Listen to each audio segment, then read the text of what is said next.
Today we will discuss about the internopudental canal and internopudental nerve and vessels. Here you can see this is the pelvis, this is the anterior iliac spine, both the sides, and we have this is the anti-inferior iliac spine, and we have got the pubic symphysis into the midline. Here you can see this is the bladder, and this is a prostate, and this is the root of the penis, and this is called the shaft of the penis. Here we have got the upper part of the pubis and also ischiopubic rami, and we have opened the obturator foramen completely. We have opened for the dissections of the perineum. So first of all, I will discuss about the pudendal canal. It is also called the facial canal. It is also called the Alcock's canal in relation to the lateral wall of the ischiorectal fossa. I will show you here this is the anal canal, and this is the anal canal, and this is the ischial tuberosity. We have got here the ischial tuberosity, and this is the lateral wall of the ischiorectal fossa. It is mainly the ischiorectal fossa lateral wall. It is formed by the pelvic surface of the ischial tuberosity. So this is the ischiorectal fossa. This is the medial wall of the ischiorectal fossa. This is the lateral wall of the ischiorectal fossa, and inside there is a pudendal canal. It lies. So this is a pudendal canal. So the pudendal canal, it is also called the Alcock's canal into the lateral wall of the ischiorectal fossa. I will show you here. It starts from this is the pelvis. You can see this is the pelvis. This is the pubic arch, and this is the upper part body of the pubis, upper part of the pubis. This is the lower part of the pubis. This is the ischial tuberosity, and here you can see this is the ischial spine. So the pudendal canal, which start from the lesser-sciatic foramen, this is the lesser-sciatic foramen, which is converted by the sacrospinous ligament. Sacrospinous ligament. So it is the sacrum to spine. It is a sacrospinous ligament. So there are two ligaments. One is from the sacrum to the ischial tuberosity. It is a sacrotuberous ligament. It is make the posterolateral boundary of the perineum, and this is the ischial tuberosity, and this is the sacrum. So the pudendal canal. Now we will discuss about the pudendal canal. It starts from the lesser-sciatic foramen. It enter into the lesser-sciatic foramen, and then it goes inside the medial surface of the ischial tuberosity, and it extends up to the posterior limit of the deep perineal pouch or the posterior limit of the perineal membrane. So this portion of the from the ischial spine or lesser-sciatic foramen, lower end of the ischial spine to the lesser-sciatic foramen, and it enter inside the pelvic surface of the ischial tuberosity, and it extend up to the lower and posterior limit of the perineal membrane or deep perineal pouch. This portion, it is called the pudendal canal. So this pudendal canal, which is laterally, it is here there is obturator internus. So laterally it is bounded by the fascia covering to the obturator internus muscles. Above it is bounded by the continues as a lunate fascia. Medially here there is a rectum and anal canals. There is one fascia. It is called the anal fascia. And below and above, below it is bounded by the falciform process of the sacrotuberous ligament, which is covered by the gluteus maximus muscles. So I will show you here. This is the ischial tuberosity and the medial surface of the ischial tuberosity. Medial pelvic surface of the ischial tuberosity, it makes the pudendal canal, and you can see these are the pudendal vessels and nerves which is lies inside the pudendal canal. I will insert this forceps, and it is come anteriorly. Here you can see this is the posterior limit. This is the posterior limit where there is a muscles, mainly the superficial transverse perini, and there is this is the superficial transverse perini muscles, and inside there is this is the dorsal, this is the deep transverse perini muscles, So in between there is a this area, it is called the deep perineal pouch. So the posterior limit of the deep perineal pouch, it is the end of the anterior limit of the pudendal canal. Anterior limit of the pudendal canal. So the pudendal canal, we already discussed the boundaries. This pudendal canal, which is lies just medial to it, this is the lateral view of the pelvis. This is the acetabulum where there is a bone. Now we will discuss about the pudendal nerve. So the pudendal nerve, which is formed inside the pelvis, it is formed inside the pelvis, and so here you can see this is a anterior division of the interiliac artery, and this is a two terminal branches. This is an interpudental artery, and this is a inferior gluteal artery. And here you can see this is a posterior division superior gluteal artery, and these are the S2, S3 and S4. These are the component of the sacral plexus. It gives the branches from the S2, S3 and S4, and it makes the pudendal nerve, and it passes between the piriformis and coccygeus muscle. Anteriorly there is a piriformis, and posteriorly piriformis. Posteriorly there is a piriformis, and anteriorly there is a coccygeus muscles, and in between there is a interpudental nerve which is formed, and it is passes through the greater sciatic foramen, and this pudendal nerve which enter inside the gluteal region. Here you can see it enter inside the gluteal region. So inside the gluteal region there is a pudendal nerve and along with it pudendal vessels have a very short course. Again it enter inside the pelvis. Under here this portion, which is the only portion of the pudendal vessels and nerve which is lies inside the gluteal region, and it is covered by the gluteus maximus. We have cut here, but it enter inside the under beneath to the sacrotuberous ligament. This is a sacrotuberous ligament which is attached from the lateral end of the sacrum to the ischial tuberosity. This is the ischial tuberosity. So the inside the structure here you can see this is a laterally this is a acetabulum, so it is a lateral side. It is a nerve to obturator internus,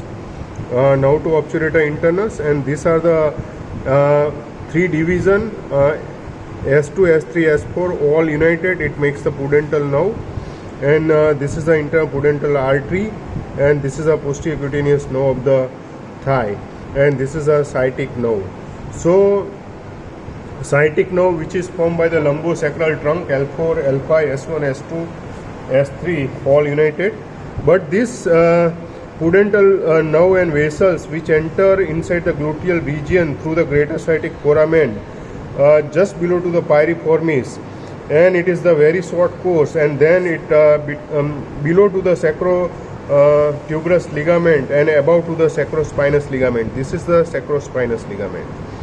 So after that these pudendal vessels and nerves along with the nerve to obturator internus which is passes through the lesser sciatic foramen. This is the lesser sciatic foramen, and this is the beginning of the pudendal canal. So now the pudendal vessels and nerve which enter inside the pudendal canal, and it is just on the medial side of the ischial tuberosity. It is called the pelvic surface of the ischial tuberosity, and it enter inside the pudendal canal, and here inside the it gives the inside the ischiorectal fossa. I have this open the ischiorectal fossa, and this is the anal canal. Here you can see this is the anal opening, and this it gives the first branch. It is called the inferior rectal nerve along with the artery and veins. So these are the inferior rectal nerves. It is called the nerve to the hemorrhoidal nerves. It is also called the hemorrhoidal nerve, and it gives the supplies to the this inferior rectal nerves, which mainly supplies to the skin around to the anus, external anal sphincter. So it is the voluntary in control. It mainly supplies to the lower part of the anal canal. So inferior rectal nerve which supplies to the lower part of the anal canal and skin around to the anus, and mainly the area of the anal canal below to the pectinate line, it is supplied by the inferior rectal nerve. So this is the first branch of the interpudental nerve. After that, the pudental nerve which goes inside the pudental canal, and here you can see it gives the branches. It goes anteriorly, and it is the largest branch of the pudental canal. It is called the perineal branch, and this perineal branch also gives the. Now we will discuss about the second branch. It is a second branch of the, or it is the larger terminal branch of the interpudental nerve, just medial to the ischial tuberosity. It is a perineal branch, and this perineal branch mainly it is the divided into the medial and lateral posterior scrotal nerve. Also, it gives the branches to the. There are numerous branches to the muscles of the urogenital diaphragm. Mainly it also supplies to the external anal sphincter, anterior part of the external anal sphincter, which is innervated by the branches of the perineal nerve. But mainly it divides into the posterior scrotal vessels and nerve. Here you can see this is a scrotum. We have removed both the testes. So it divides into the medial and lateral posterior scrotal vessels and nerve. Here you can see this is a bulbospongiosus. This is the muscles, both the sides. Here you can see this is a bulbospongiosus, and another muscles. Here the another muscles. It is attached from the ischiopubic rami or pubic arch on the inner side. It is a ischiocavernosus, and it covers the cross of the penis on the both the side. Here also there is a ischiocavernosus. So these are the fibers of the ischiocavernosus. So these muscles which is innervated by the perineal branches, so it gives the branches to the bulbospongiosus. Here you can see these are the, along with the vessels, there is a small nerve fibers which is innervated to the bulbospongiosus. Here also you can see these are the five artery. Either it is a very small branches to the bulbospongiosus. So these are the branches of the. It is a larger terminal branch of the pudental nerve, and the last branch, it is a dorsal nerve of the penis. Here you can see this is a dorsal nerve of the penis. It is a last branch of the pudental nerve, and this large branch of the pudental nerve, it is mainly supplies to the it is called the dorsal nerve of the penis, and inside the female it is called the dorsal nerve of clitoris, and it is supplied to the enter into the through the deep perineal pouch. Here you can see this is a muscle. It is a superficial transverse perineal muscles. This is a superficial transverse perineal muscles, and here there is a we have not dissected perfectly, but this is a deep transverse perineal muscles, and in between there is a space. There is a passes of the dorsal nerve of penis, and along with the dorsal artery of the penis and dorsal vein of the penis. So these are the structures which are passes inside the deep perineal pouch, and it is a dorsal nerve of penis. Mainly it is a last branch, and it is supplies to the shaft of the penis on the dorsal aspect, and it also enter in up to the glans of the penis, and it passes between the, here we have cut the, it passes between the both the side. Here there is a pubic arch. Here this is the pubic arch, and in between there is a one arcuate ligament, and there is a triangular gap. Through this triangular gap there is a dorsal nerve of penis. I have keep into the this anatomical position. So this is here there is a, we have cut This is the one side you can see, and this is the other side. So this triangular area which is formed by the apex oval gap between the apex of the perineal membrane and arcuate ligaments. So here there is we have got the perineal membrane, and this supplies to the skin of the body of the penis, and it is inside the glands of the penis. So it is the last branch of the pudendal nerve. Clinical aspect of the pudendal nerve. You have to remember the same course of the interpudental vessels along with the interpudental nerve. So you have to same branches here. I will show you. There is a artery gives the branches to the, here you can see this is branches to the bulb, and urethral branches at this level. You can see it is either branches to the bulb or either it is branches to the urethral artery. Same way, this is the nerve. Here you can see these are the branches. It is inside the bulb and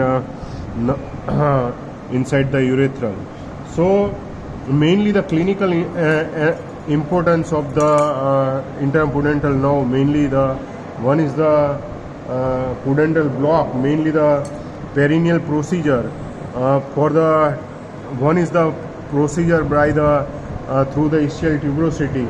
You have to palpate the ischial tuberosity subcutaneously on the outer side here, and you have to inject the anesthetic agent just medial surface or pelvic surface of the ischial tuberosity where there is a presence of the pudendal nerve. So needle is inserted inside the pudendal canal on the medial side of the tuberosity, and it is the canal which is 1 inch deep to the ischial tuberosity from the outer sides. So it is a pudendal block. And another way, inside the female, there is you have to introduce the 2 finger inside the vagina. Insert the 2 finger inside the vagina, and you can palpate the ischial tuberosity. Just at the lesosciatic foramen, there is a pudendal vessels and nerves which is passes, and you have to inject the anesthetic material, and you have to do the pudendal block. So this is about to the pudendal nerve. Hope you enjoy the lecture. Thank you very much. Along with the pudendal nerve, this is the interpudental artery. This one is a smaller terminal branch of the anterior division of the interiliac artery, and it enter along with the pudendal nerve inside the gluteal region. And then through the below to the piriformis, it enter along with the structure with the sciatic nerve and the interpudental vessels, interpudental nerves, the interpudental artery which is enter inside the, this is the interpudental artery. So it enter along with the interpudental nerve inside the gluteal region above to the sacrospinous ligament and below to the sacrotuberous ligament, and then it through the lesosciatic foramen it enter inside the pudendal canal, and it gives the first branch. It is the inferior rectal artery inside the ischiorectal fossa, and along with the interpudental nerves, and it is the crosses from lateral to medial side of the ischiorectal fossa, and it supplies inside the blood of the it supplies the blood inside the ischiorectal fossa. So it is the first branch of the interpudental artery. And then it enter inside the pudendal canal, and along with it there is a perineal nerves, there is a artery. This is the artery, it is a perineal artery, and it also gives the branches to the bulb of the penis. It gives the branches to the bulb of the penis. Here you can see this is a and last branch, it is the dorsal artery of the penis, and it before the dorsal artery of the penis it gives the branches to the urethral artery. It gives the urethral artery, it gives the branches to the bulb of the penis, and then it continues as a dorsal artery of the penis. This is the dorsal nerve of the penis. So this is the interpudendal artery. We will not discuss in detail. Thank you very much.